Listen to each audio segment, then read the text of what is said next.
पढ़ाने वाले इंस्ट्रक्टर और तमाम और साथ में कई संख्या में छात्र बैठे हुए हैं और लगातार प्रातःकाल से शाम तक क्लासें चलती। बिल्कुल अभी शाम का समय है और पढ़ाने वाले विजय रमोला जी हैं। ज़रा पूछ के देखता हूँ क्या कह रहे हैं क्लास को लेकर के, कब से चला रहे हैं। दक्ष क्लासेस उत्तरकाशी, अच्छा खासा रिजल्ट।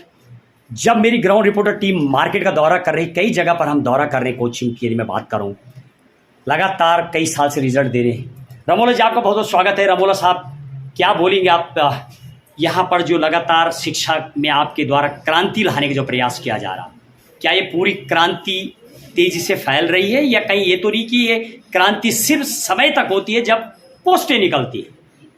जी बंगुरा जी, सबसे पहले मैं आपका बहुत बहुत धन्यवाद करना चाहूँगा कि आप हमारे यहाँ आए। और जहाँ तक आपका प्रश्न था कि जो शिक्षण संस्थान में जो क्रांति है या सीजनली है या लगातार है, तो इस पर मैं सबसे पहले आपको ये बताना चाहूँगा कि मुझे यहाँ पर 8 साल पढ़ाते पढ़ाते हो चुके हैं। 8 साल से अधिक समय हो चुका है। लेकिन शुरू के दौर में और वर्तमान के इस दौर में विद्यार्थियों में काफ़ी बदलाव देखने को मिला है। सबसे बड़ा बदलाव ये था कि आज से करीब 7-8 साल पहले जो विद्यार्थी पढ़ने के लिए आते थे वो उसी टाइम आते थे जब भर्तियाँ नज़दीक होती थी और 2-3 महीने पढ़ते थे, भर्तियाँ निकल जाती थी, फिर उसके बाद घरों में चले जाते और फिर अन्य कामों में व्यस्त हो जाते। लेकिन आज का जो युवा है, आज की जो छात्र छात्राएँ हैं, ये काफ़ी जागरूक हो चुकी हैं और भर्ती चाहे कभी भी आए, ये निरंतर तैयारी करने लगी हुई है। भर्ती चाहे आज आए, चाहे 1 साल बाद आए, कंटिन्यूटी है आज छात्र के अंदर। रमोला साहब ऐसे कितने परसेंटेज विद्यार्थियों की संख्या है जो लगातार काफ़ी लॉन्ग टर्म तक आपके साथ जुड़े रहते हैं? हमारे पास तो जो भी छात्र छात्रा आते हैं, एक दिन के लिए तो कोई भी नहीं आता है, सब लंबा छोड़ करके आते हैं।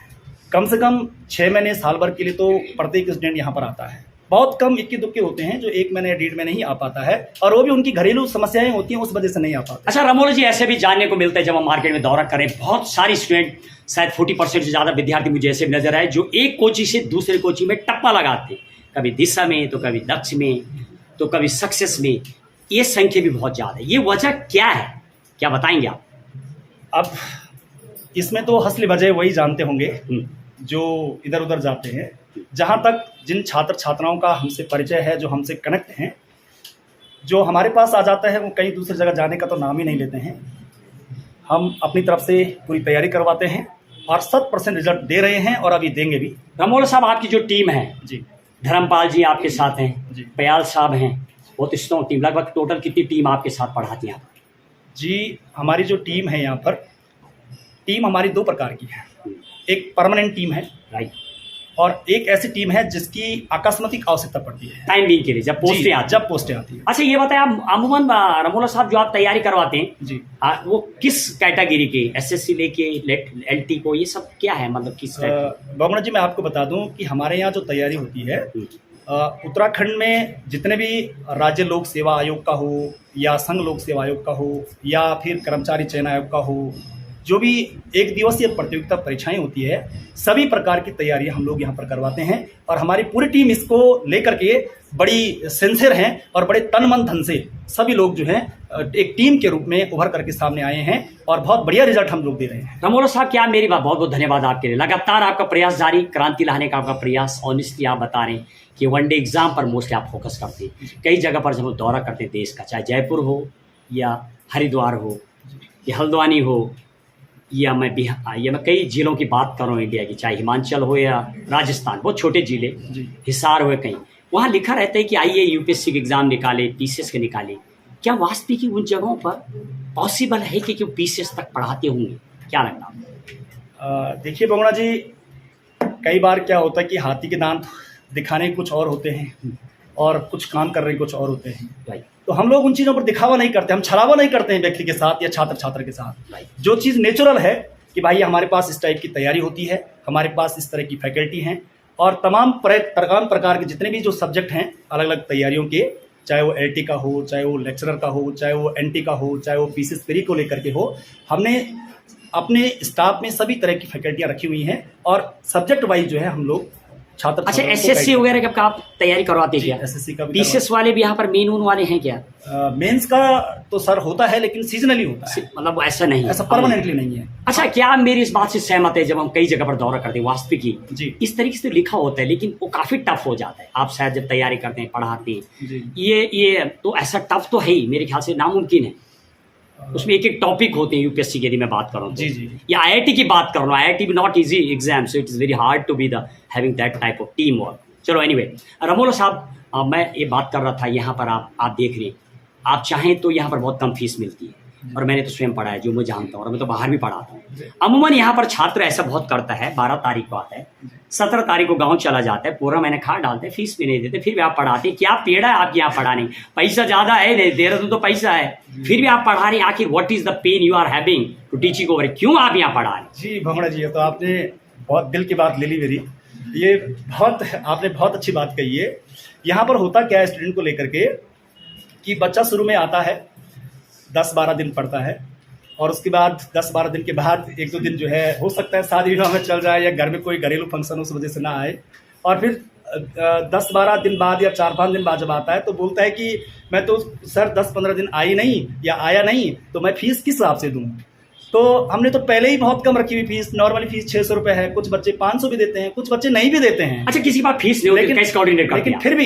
फिर भी हमारी ये इच्छा है कि जो ये धन है या जो ये पैसा है, ये किसी भी छात्र छात्रा के लिए बाधा नहीं बननी चाहिए। किसी बच्चे के पास अगर पैसा है, धन है, तो वो तो पढ़ ही सकेगा। आप फ्री भी कोऑर्डिनेट करते हैं? जी, कुछ बच्चे ऐसे बगुणा जी कि जिनके पास वास्तव में स्थिति नहीं है देने की, तो हम ऐसे बच्चों का भी वेलकम करते हैं। और यहाँ तक कि आपको अवगत करा दूं कि जब बीच में कोविड का दौर चल रहा था, तो मुझे 2-3 बच्चे ऐसे नजर आए थे कि उनका रूम फीस तो दूर की बात है, जो जहाँ रूम लेकर रह रहे थे वहां भी उनके पास देने के लिए नहीं था, खाने के लिए नहीं था। तो हमने अपने संस्थान के माध्यम से, अपने जेब से, अपने निजी खर्चे से उन्हें रूम का रेंट भी दिया है। फीस तो बहुत दूर की बात। अच्छा रमोला जी, बताइए, सपोज आपका इस तरीके से आप मदद करते हैं, लड़का गया, बन गया, एलटी में निकल गया, may be anyway SSC whatever, और बनने के बाद वो गाइड भी करने लग जाते हैं। ऐसे बहुत सारे स्टूडेंट हैं, हमें फील्ड में रहते हैं, वो टीचर को ही गाइड करने लग जाते हैं कि सर को बोलो फॉर्म भरे, हम तो लग गए, गुरु जी को बोलो। तो आप क्या महसूस करते हैं ये शब्द सुनने में यदि आता है आपको, तो क्या बोलेंगे आप? भावना जी, वो उनके व्यक्तिगत विचार हैं, व्यक्तिगत थॉट है, वो क्या सोचते हैं।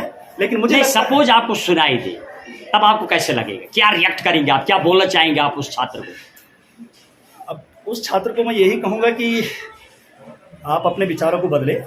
आप जिस विचारधारा के साथ आगे बढ़ रहे हैं, वो विचारधारा आपके स्वास्थ्य के लिए अच्छा नहीं है।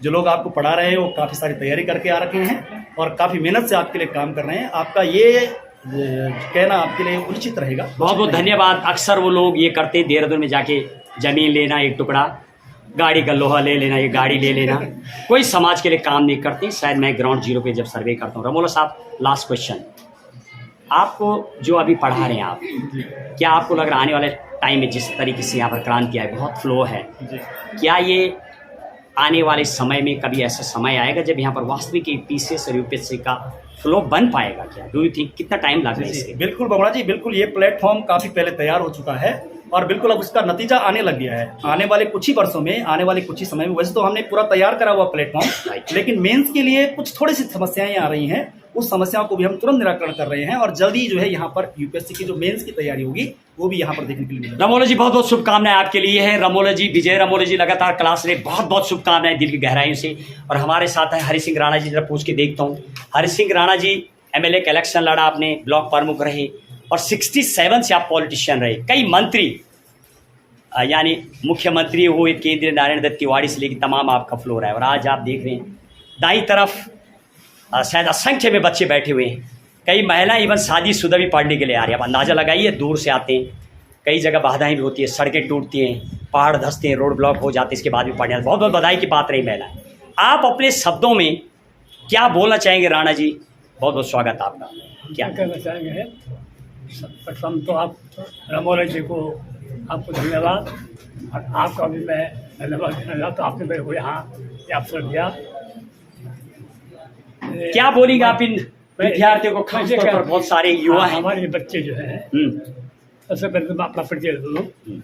मेरा नाम हरि सिंह राणा बोलते हैं, अब मेरी उम्र इस वक्त 28 साल की है। 88 एज के हैं ये। और हमारे टाइम से देखा इन्होंने दौरा। मेडिकल स्टोर है हमारे जब आदमी देश बैठा आज़ाद तो- हुआ था तब भी देखा था। खैर, यस, खैर कुछ यादें बताएंगे आपकी जब देश आज़ाद हो रहा मैं था। इतना बताना चाहता हूँ। आपका भाषण मैंने सुना, जो आपका जनरल का जो भाषण था, लोगों ने जो कर बातें हुई, मैं उन दिनों की बात करना चाहता हूँ आपसे। नॉलेज की बात हो रही है। हम गुलामी में पैदा हुए, राजा का जब शासन था, मैं उस दिन 14 साल का था जब देश आज़ाद हुआ। सारा देश आज़ाद का हुआ, कब हुआ? 47।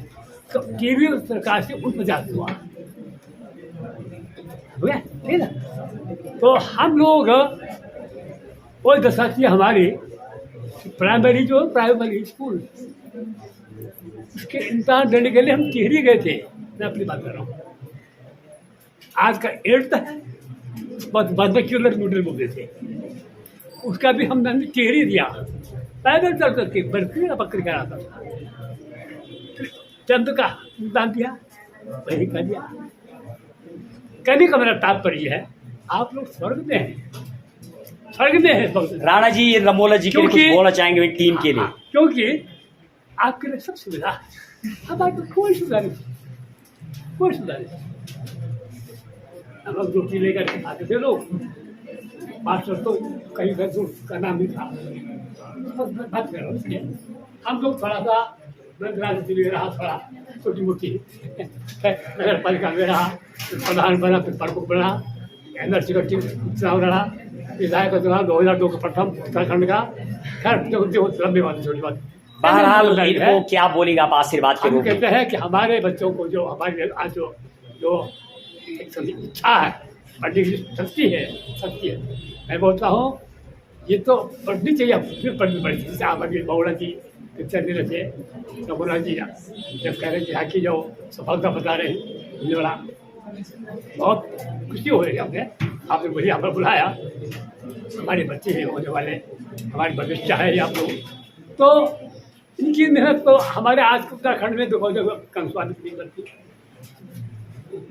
विजेता खुशी होती है आप लोग। राणा जी, कभी आपको दोबारा बुलाएंगे मंच पर जब प्रोग्राम रहेगा। रमोला साहब, उम्मीद करेंगे कि आप इन बच्चों को आशीर्वाद दें। मैं हम सब रमोला जी को बहुत बहुत शुभकामनाएं आपके लिए। इतने बुजुर्ग और- हमारे बीच पहुंचे, उनका आशीर्वाद आपको मिला, ये सबसे बड़ी बात है। सुपर एकदम से सिटीजन उम्र का कोई नहीं, समझ नहीं, कोई ध्यान नहीं। चलिए, बहुत बहुत धन्यवाद।